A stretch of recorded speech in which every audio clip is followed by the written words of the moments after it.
तीसरा, राजनीतिक संगठन तथा भारतीय राष्ट्रीय कांग्रेस 1892 का भारतीय काउंसिल अधिनियम। दीर्घ उत्तरीय प्रश्न। 13वां प्रश्न, 1885 ईस्वी में कांग्रेस की स्थापना के क्या कारण थे? अथवा भारतीय राष्ट्रीय कांग्रेस की स्थापना पर निबंध लिखिए। उत्तर, कांग्रेस का इतिहास ही भारत की स्वतंत्रता के संघर्ष का इतिहास है, क्योंकि कांग्रेस की स्थापना के पूर्व और पश्चात दूसरी अनेक शक्तियों के द्वारा भी इस उद्देश्य के कार्य किए गया था, लेकिन कांग्रेस ने भारतीय स्वतंत्रता के संघर्ष में सदैव ही केंद्र का कार्य किया। यह वह धुरी थी जिसके चारों ओर स्वतंत्रता की महान गाथा की विविध घटनाएं घटित हुई। स्वतंत्रता आंदोलन में कांग्रेस के इस प्रमुख भाग के कारण ही भारत में राष्ट्रीयता के उदय का उल्लेख कांग्रेस की स्थापना के समय अर्थात 1885 ईस्वी से किया जाता है। पृष्ठभूमि। 1857 ईस्वी के बाद जिन विशिष्ट परिस्थितियों का निर्माण भारत में हुआ, उन्होंने एक चेतना को जन्म दिया और वही चेतना विशिष्ट कांग्रेस के रूप में हमारे सामने आती है। क्रांति मात्र एक शुरुआत थी। इसके बाद यहाँ के निवासी और अंग्रेज दोनों ही एक दूसरे के आंतरिक रहने लगे। अंग्रेजों का मानना था कि भारतीयों को असंतोष नहीं कहीं ऐसा विराट रूप न ले ले जिससे यह समृद्ध उपनिवेश उनके हाथों से निकल जाए। दूसरी ओर भारतीयों की सोच थी कि वह जब एक बार 1857 जैसी घटना हो सकती है तो संगठित होकर विदेशी शासन को उखाड़ फेंका जा सकता है। इसी चेतना से आगे चलकर कांग्रेस ने में महत्वपूर्ण भूमिका निभाई। क्रांति की असफलता और ईस्ट इंडिया कंपनी के शासन की समाप्ति के बाद घटना चक्र तेजी से चला और एक राजनीतिक संगठन के रूप में 1885 ईस्वी को कांग्रेस का जन्म हुआ, जिसके लिए निम्नांकित कारणों को उत्तरदायी ठहराया जा सकता है। पहला, 1857 की क्रांति और उसका प्रभाव। 1857 का विद्रोह सैनिक विद्रोह से कहीं अधिक था। वह भारत में इतनी तीव्र गति से फैला कि उसने जन विद्रोह तथा भारतीय स्वतंत्रता के युद्ध का रूप धारण कर लिया। यह विद्रोह कुछ कारणोंवश असफल रहा, किंतु ब्रिटिश शासन ने विद्रोह का दमन करने में जिस अमानुषिक कार्यवाही का आश्रय लिया था, उससे जनता का असंतोष बहुत अधिक बढ़ गया। ब्रिटिश शासन का उद्देश्य भारत में राजनीतिक एकता उत्पन्न करना नहीं था, लेकिन संपूर्ण भारत पर अंग्रेजों का शासन स्थापित हो जाने के कारण समस्त शोषित भारतीयों के हृदय में अंग्रेजी साम्राज्य का अंत करना की भावना बलवती हुई। पंडित नेहरू के शब्दों में, ब्रिटिश शासन द्वारा स्थापित भारत की राजनीतिक एकता सामान्य अधीनता की एकता थी, लेकिन उसने सामान्य राष्ट्रीय एकता को जन्म दिया। तीसरा, धार्मिक और सामाजिक पुनर्जागरण। 19वीं सदी के धार्मिक और सामाजिक सुधार आंदोलन राष्ट्रीयता के विकास में बहुत अधिक सहायक सिद्ध हुए। इस प्रकार के सुधार आंदोलनों में ब्रह्म समाज, आर्य समाज, रामकृष्ण मिशन और थियोसॉफिकल सोसाइटी ने नाम प्रमुख रूप से लिए जा सकते हैं। इन धार्मिक और सामाजिक सुधार आंदोलन ने राष्ट्रीय जागृति उत्पन्न करने की दिशा में अपूर्व कार्य किया। इन सुधार आंदोलन ने एक पृष्ठभूमि तैयार की और वातावरण निर्मित किया, जिसके आधार पर राष्ट्रीयता की भावना विकसित हो सकी और भारतीय स्वतंत्रता के लक्ष्य को प्राप्त किया जा सका। चौथा, ऐतिहासिक अनुसंधान। ऐतिहासिक अनुसंधानों ने भी भारत में राष्ट्र आंदोलन के उदय को गति प्रदान की। साहित्य, धर्म और संस्कृत के प्रसिद्ध विद्वान sir William Jones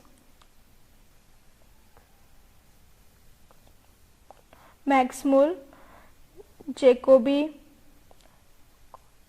Colebrook, Roth, A B Keith, doctor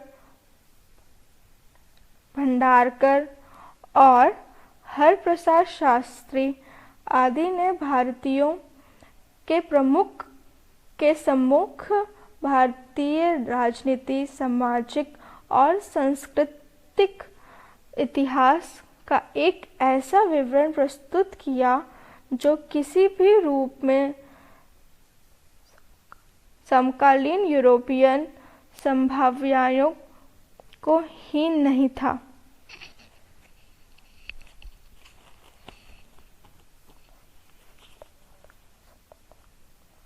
पांचवा, पाश्चात्य शिक्षा।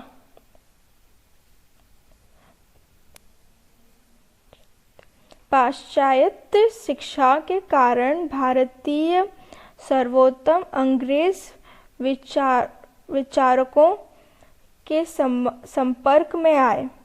उन्हें मिल्टन, बर्क, मिल, मैकाले और हर्बर्ट स्पेंसर आदि विचारकों की कृतियों का ज्ञान प्राप्त हुआ, जिनके द्वारा उनमें स्वतंत्रता, राष्ट्रीयता और स्वराज्य की जीवनदायिनी भावनाओं का संचार हुआ। इस संबंध में यह स्मरणीय है कि राजा राम मोहन राय जीवनदायिनी भावनाओं का संचार हुआ। इस संबंध में यह स्मरणीय है कि राजा राम मोहन राय, दादाभाई नौरोजी,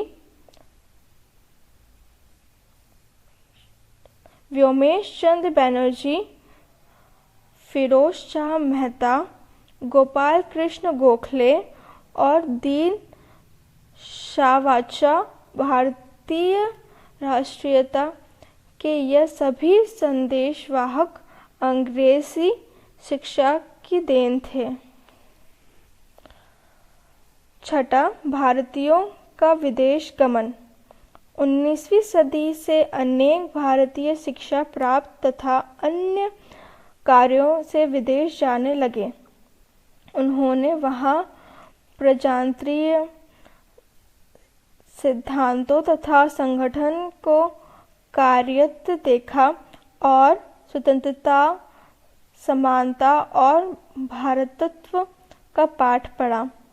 वे इन विचारों और सिद्धांतों से प्रभावित हुए और उस दिन का स्वप्न देखने लगे जब भारत ने भी प्रजातांत्रिक विचारों और संसाधनों को मूर्त रूप प्राप्त होगा। छठा, भारतीयों का विदेश गमन। 19वीं सदी से अनेक भारतीय शिक्षा प्राप्ति तथा अन्य कार्यों से विदेश जाने लगे।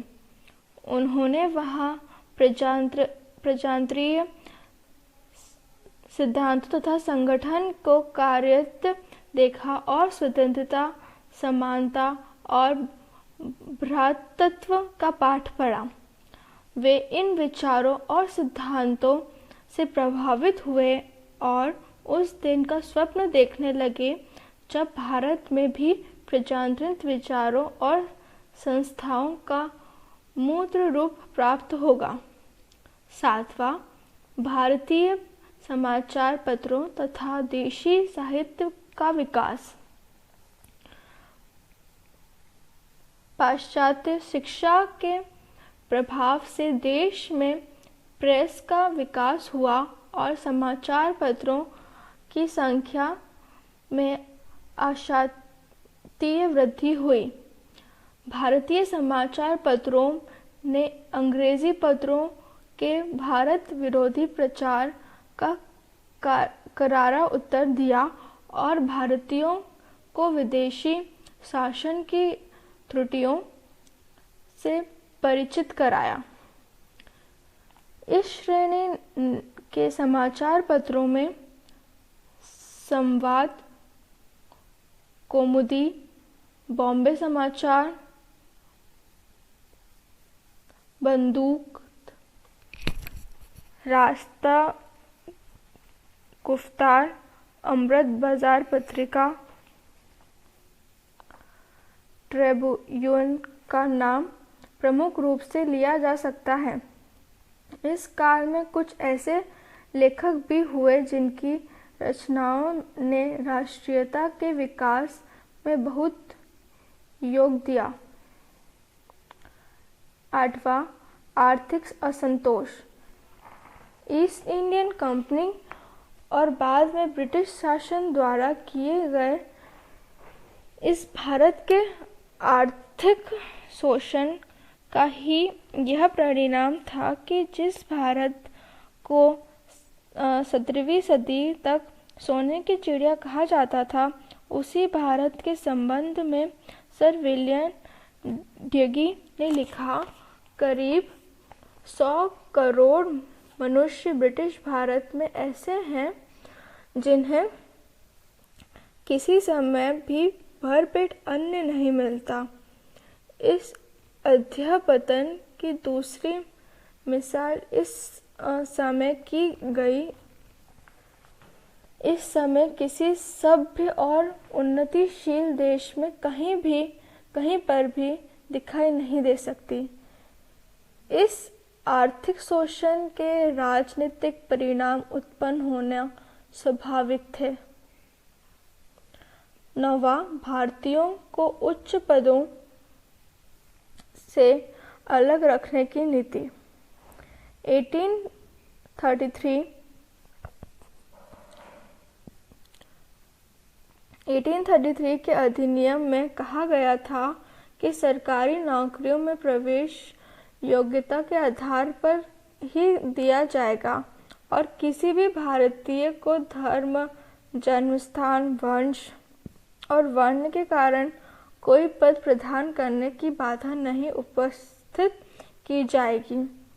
इसी प्रकार की नीति को 1858 की साम्राज्ञी की घोषणा में भी दोहराया गया था, लेकिन व्यवहार में इस नीति का पालन करने के स्थान पर इसे भंग ही किया गया। सन 1877 में ICS के प्रवेश की आयु 21 वर्ष के स्थान पर 19 वर्ष कर दी गई। इस प्रकार भारतीयों को उच्च पदों से अलग रखने की नीति में प्रभावशाली शिक्षित भारतीयों में असंतोष की ज्वाला उत्पन्न कर दी। 10वां, जाति विभेद नीति। विद्रोह के बाद ब्रिटिश शासन में जाति विभेद की जो नीति अपनाई। 10वां, जाति विभेद नीति। विद्रोह के बाद ब्रिटिश शासन ने जाति विभेद नीति की जो नीति अपनाई, उसके परिणाम स्वरूप इस मधुरता का स्थान पारस्परिक घृणा और कटुता ने ले लिया। अब वे भारतीयों को आधे वन मनुष्य और आधे जंगली कहने लगे। अंग्रेजों की मनमानी तथा आतंकपूर्ण नीति भारतीयों को विशेष रूप से खटकती थी। 11वां, यातायात तथा संचार के साधनों का विकास।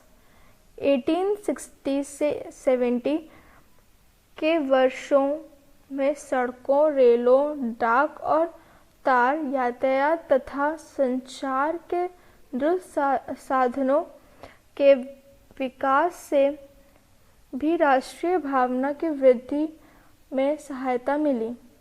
श्री गुरमुख निहाल सिंह के शब्दों में, संचार के इन साधनों ने सारे देश को गूंद कर एक कर दिया और भौगोलिक एकता को एक मूर्त वास्तविकता बना दिया। इन साधनों के विकास से राष्ट्रीय आंदोलन को बल प्राप्त हुआ। 12वां, विदेशी आंदोलन का स्वस्थ प्रभाव। इटली, जर्मनी, रोमानिया और सर्बिया के राजनीतिक आंदोलन, फ्रांस में तृतीय गणतंत्र की स्थापना और इंग्लैंड में सुधार कानूनों का पारित होना आदि घटनाओं ने भारतीयों के मस्तिष्क पर प्रभाव डाला। इन आंदोलनों ने भारतीयों को दृढ़ता प्रदान की और उन्हें अपनी मातृभूमि की स्वाधीनता हेतु संघर्ष के लिए प्रेरित किया। प्रश्न चौथा।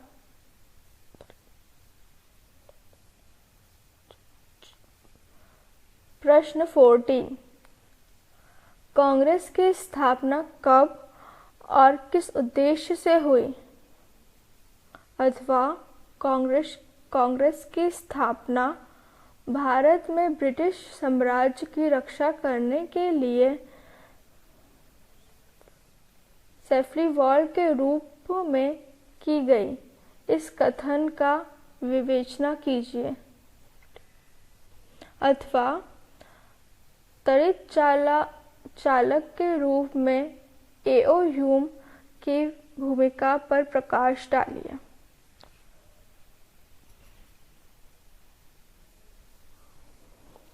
उत्तर। भारतीय राष्ट्रीय कांग्रेस की स्थापना भारतीय राष्ट्रीय आंदोलन को एक निश्चित एवं राष्ट्रव्यापी स्वरूप देने के लिए एक अखिल भारतीय संगठन की अति आवश्यकता थी, जिसे भारतीय राष्ट्रीय कांग्रेस ने पूरा किया। भारतीय राष्ट्रीय कांग्रेस की स्थापना एक सेवानिवृत्त अंग्रेज अधिकारी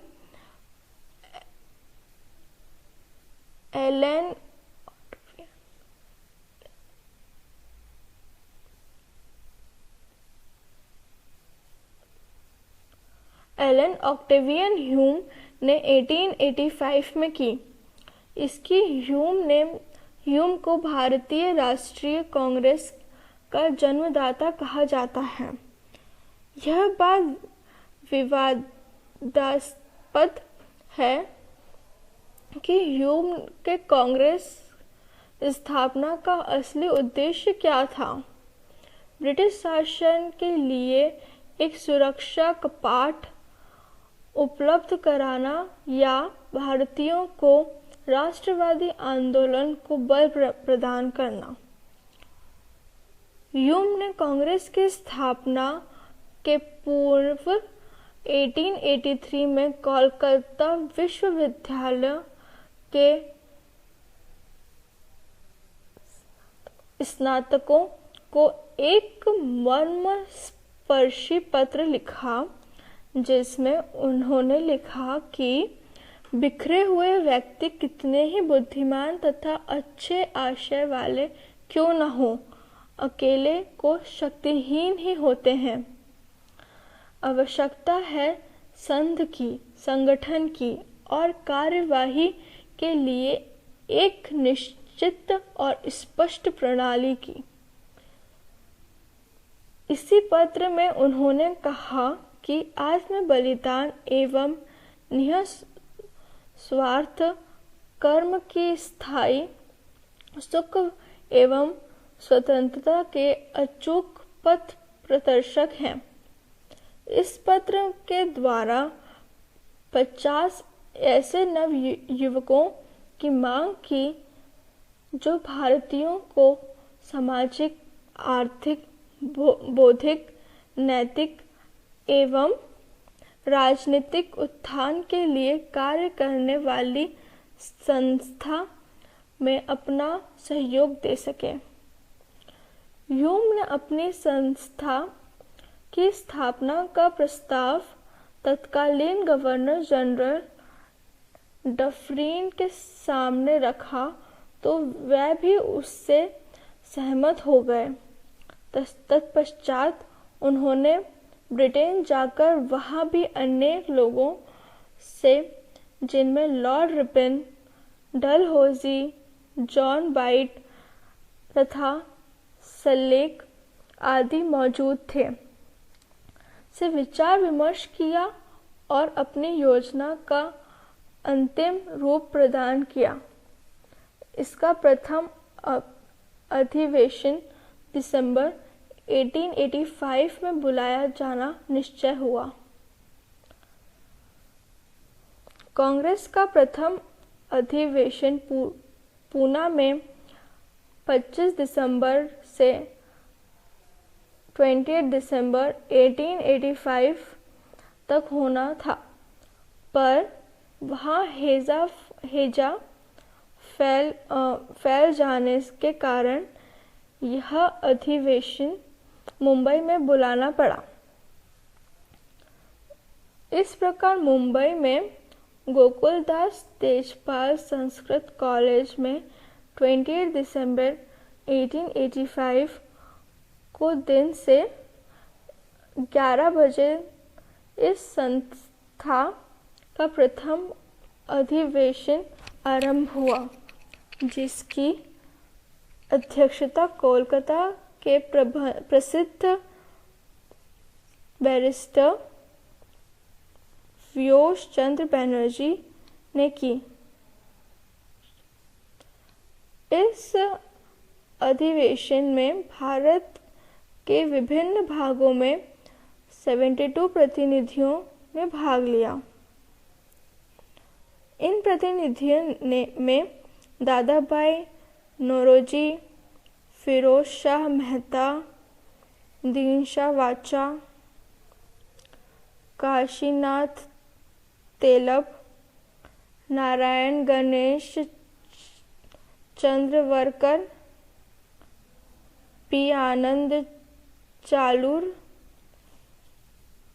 वी राघवचार्य आदि लोग शामिल थे। इनके अतिरिक्त महादेव रानडे, बैजनाथ, R.G. भंडारकर, के सुंदरमन, तथा DS वाहिद जैसे लोग भी शामिल थे, पर अपनी सरकारी नौकरी के कारण उनकी स्थिति प्रेषक या परामर्शदाता तक ही सीमित रही। भारतीय राष्ट्रीय कांग्रेस ने राष्ट्रवादी आंदोलन को दिशा दी। कुप्ले ने लिखा है, भारतीय राष्ट्रीयता ब्रिटिश राज की शिशु थी और ब्रिटिश अधिकारियों ने उसके पालने को आशीर्वाद दिया। अधिवेशन में विलियम वेडरबर्न और रांडे जैसे सरकारी अधिकारी भी उपस्थित थे।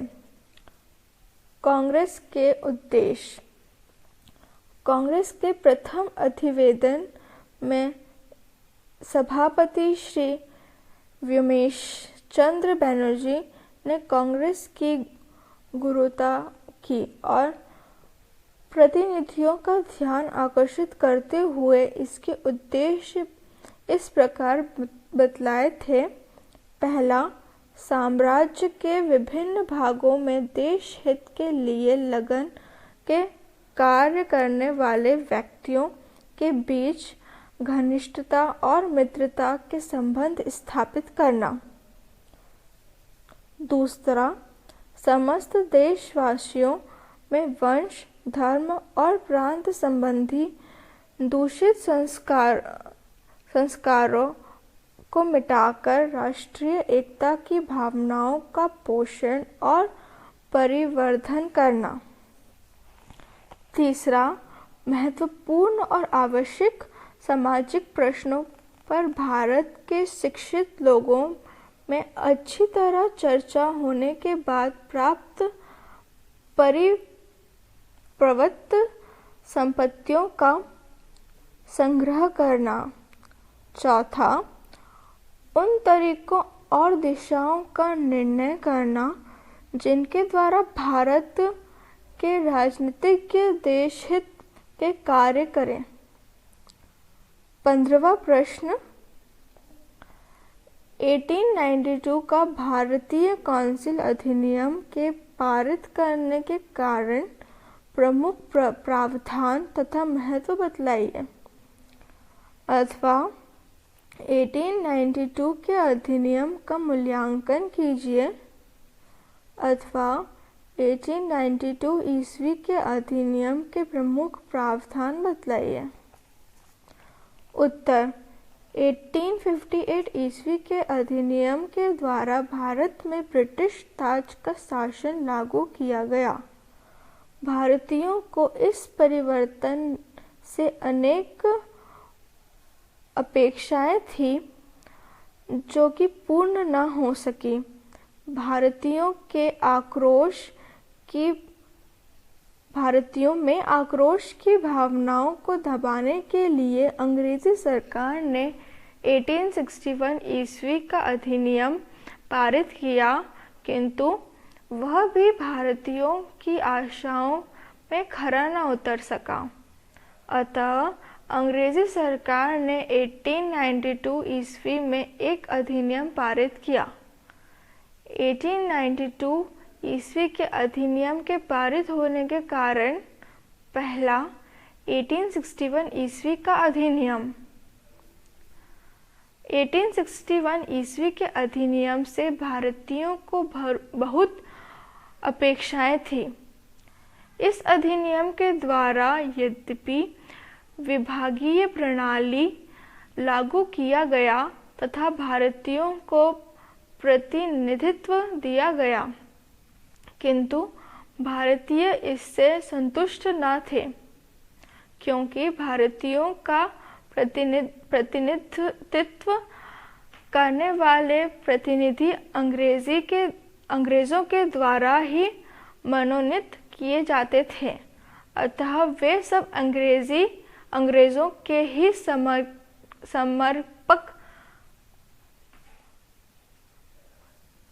संपर्क में होते थे।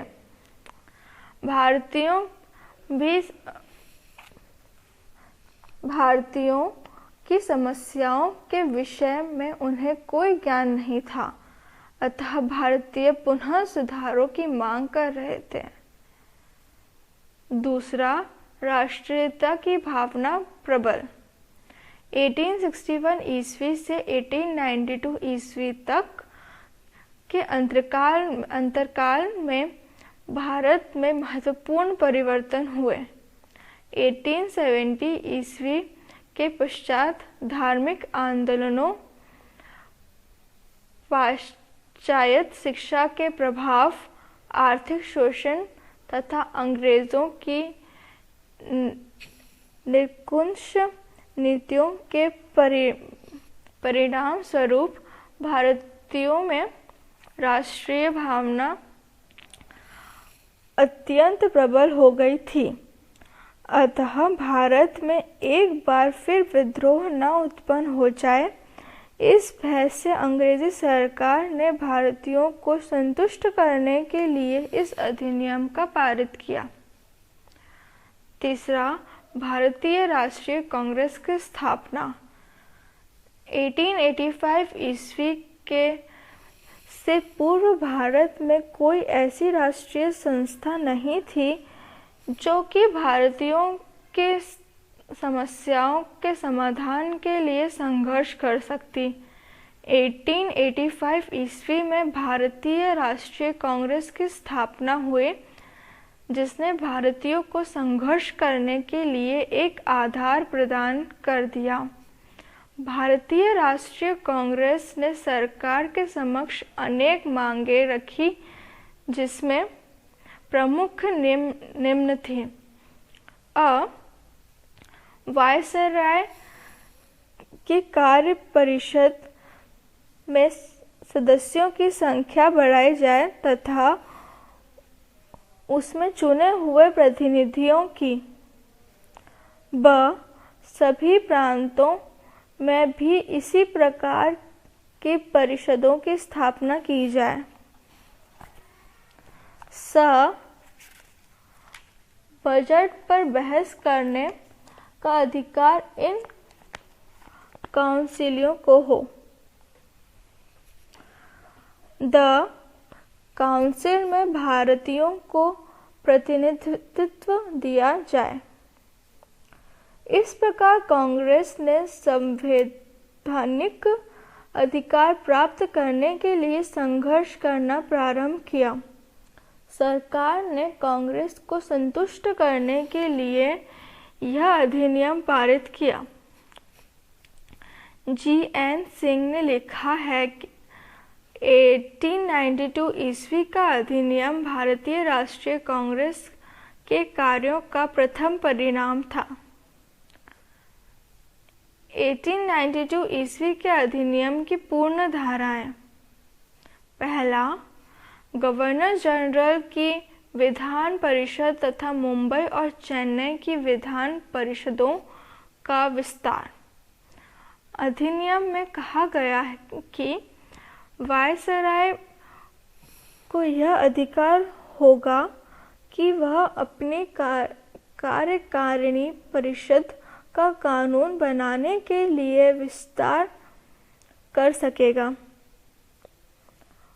उस हेतु कम से कम 10 और अधिक से अधिक 16 सदस्यों को मनोनीत करने का अधिकार होगा।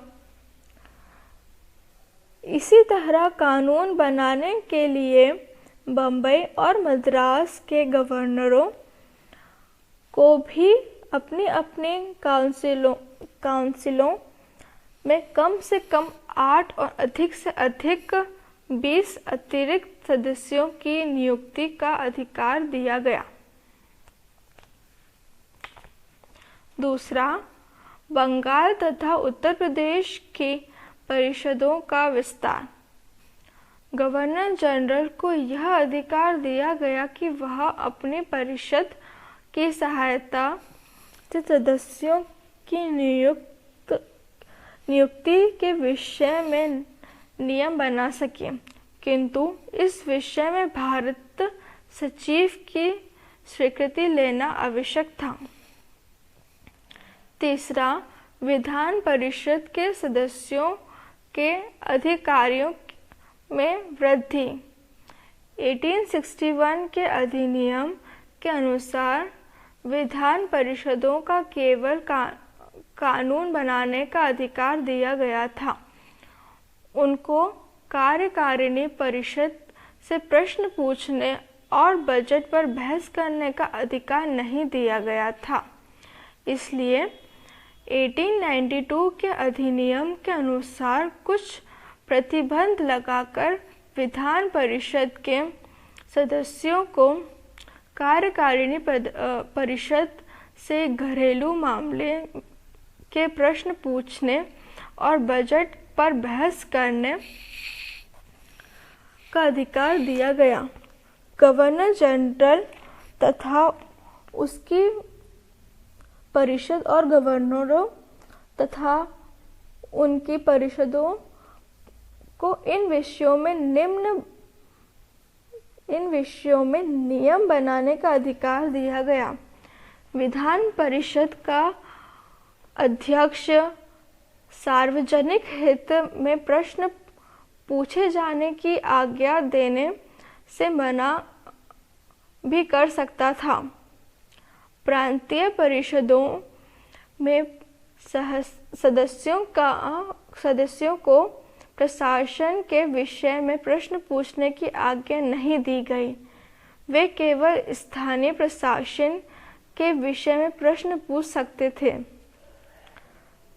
चौथा, गवर्नर जनरल, गवर्नर तथा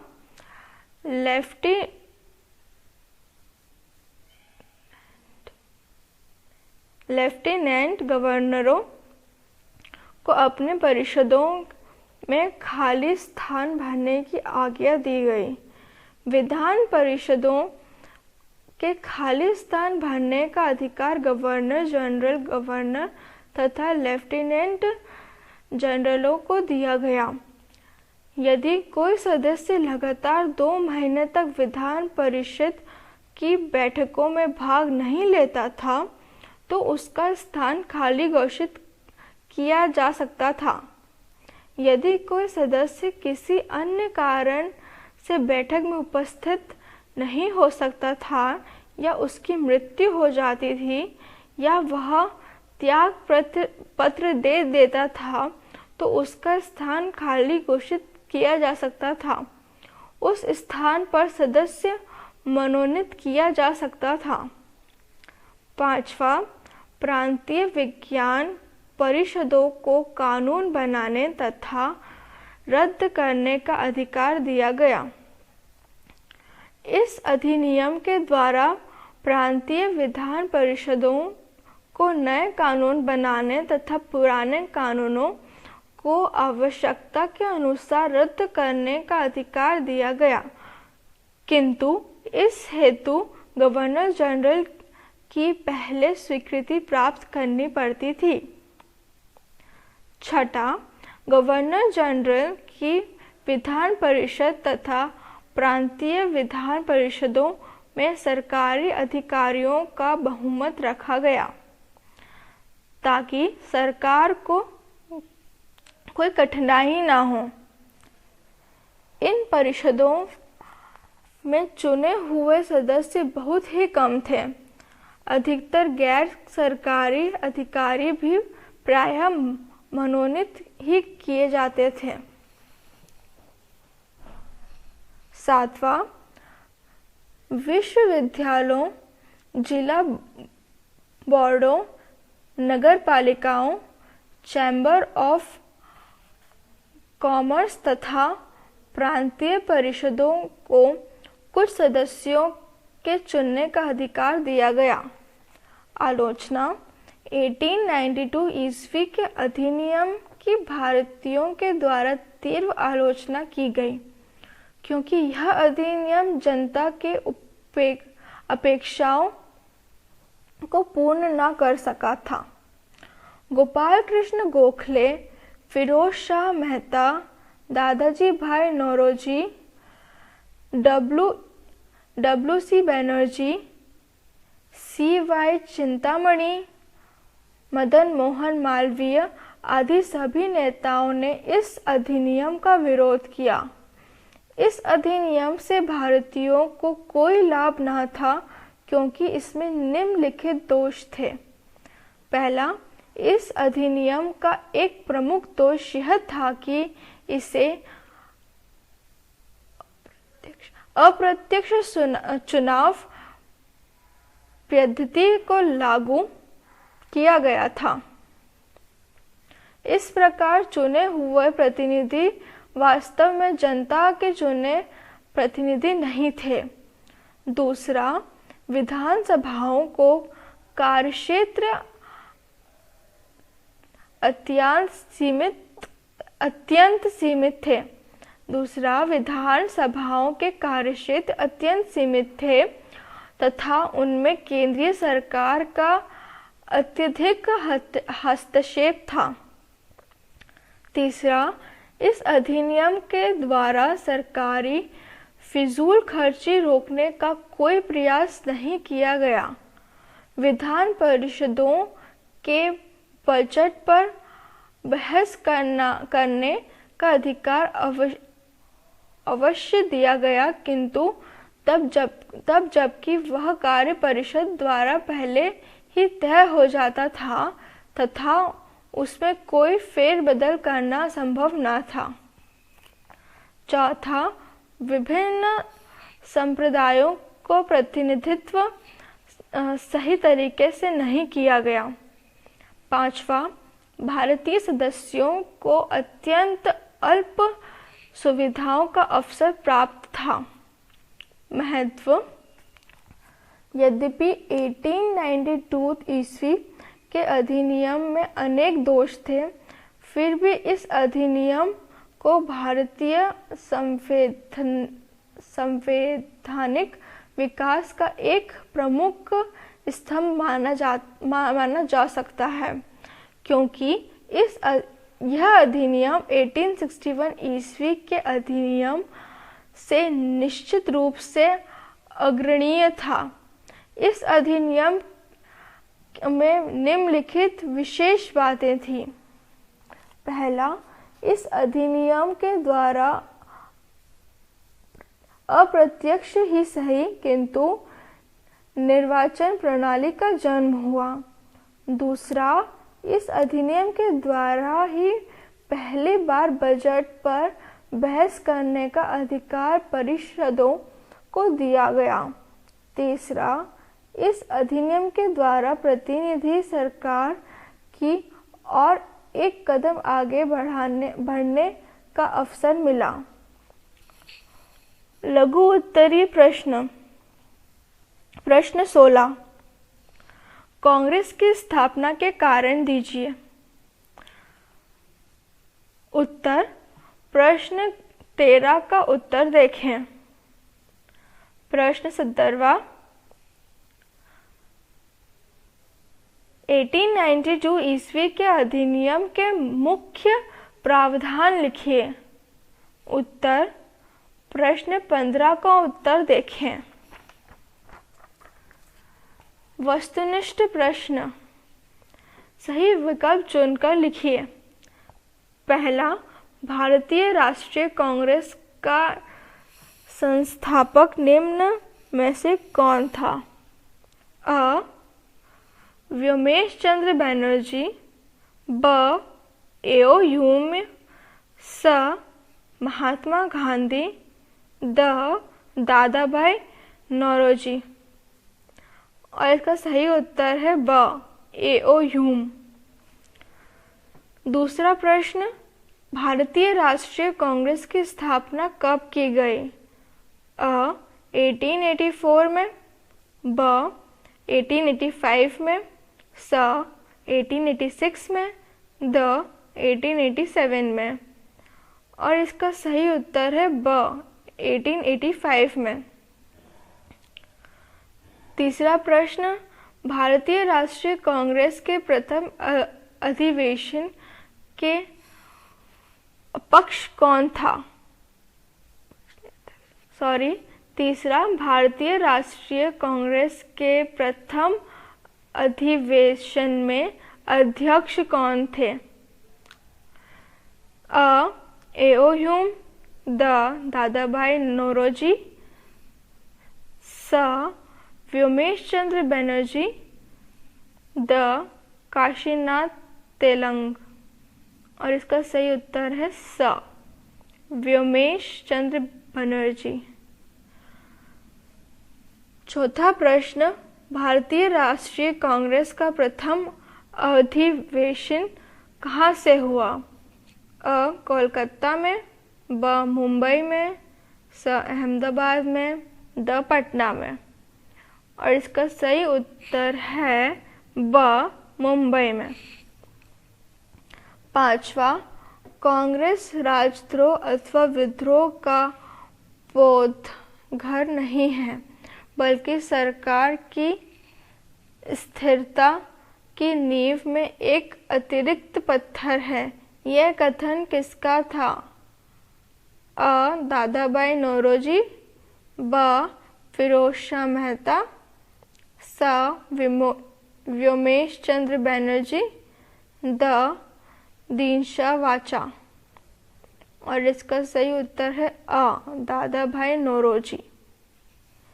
छठा प्रश्न, 1892 का अधिनियम रुक रुक कर बढ़ने वाला और असंतोषजनक कदम है। यह कथन किसका था? अ. दादाभाई नौरोजी, ब. महादेव गोविंद रानडे, स. फिरोज शाह मेहता, द. व्योमेश चंद्र बनर्जी। और इसका सही उत्तर है स. फिरोज शाह मेहता।